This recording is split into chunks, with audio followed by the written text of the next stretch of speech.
pleased with what I've heard about the fact that we're talking again. I think we have to be talking to China directly in order to get a resolution to this issue. Having this tariff escalation is not good for us. I can't imagine it's good for China. Yesterday, I had a constituent come in my office who makes a finished product here in the United States with a raw material from China. They are now saying that because of the tariffs, the finished product will now come from China, which, by the way, does not have a tariff on it, whereas the raw material does. So there are lots of administrative issues that are rising up in Ohio, not just higher tariffs, but companies that are literally saying they can't compete so long as we don't resolve this tariff issue. So we need to resolve it. On the other hand, China is not playing by the rules, and I applaud the administration for calling that out and for using especially on intellectual property.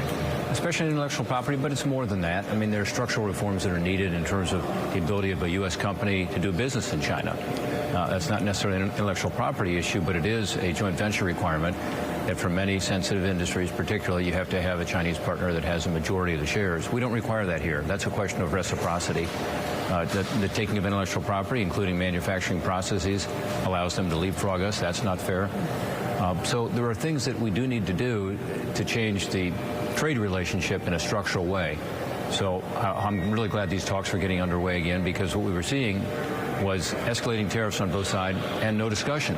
So we need to resolve these issues, and the way you do that is through talks. Prior to serving in the Senate, you, of course, were the top trade representative in the Bush administration. You've also been outspoken about how these trade talks are impacting agriculture in your state, particularly with farmers. Do you think the aid package that the administration announced last week is going to do enough to alleviate some of your concerns?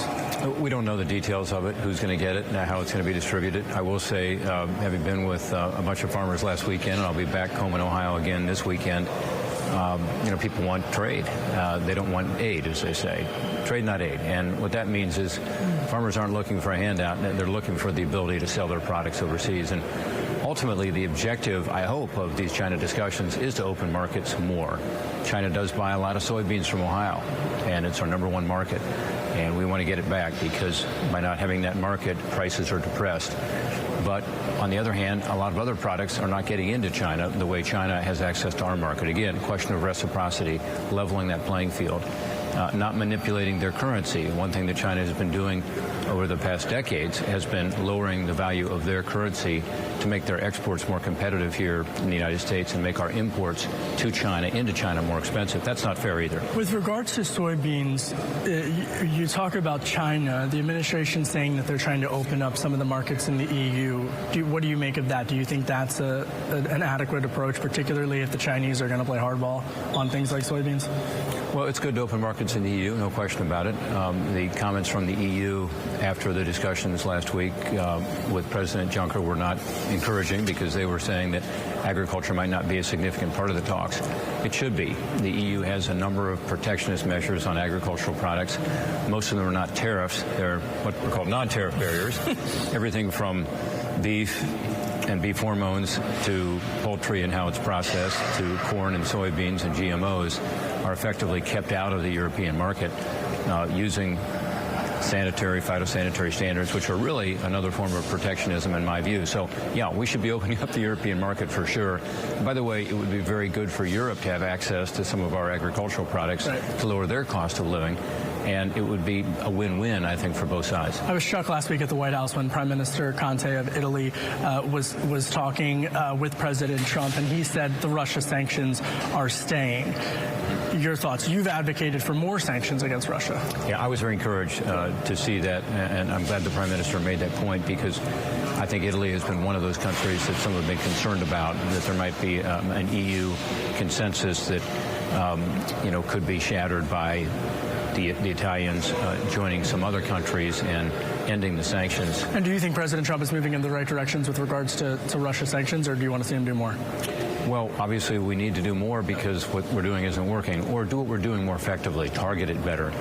You know, Russia is still violating the rules. They refuse to deal with Crimea, which they illegally annexed. They continue on the eastern border of Ukraine to foment a hot conflict that is killing Ukrainian soldiers on Ukrainian soil. Russians are actively involved. We know that now.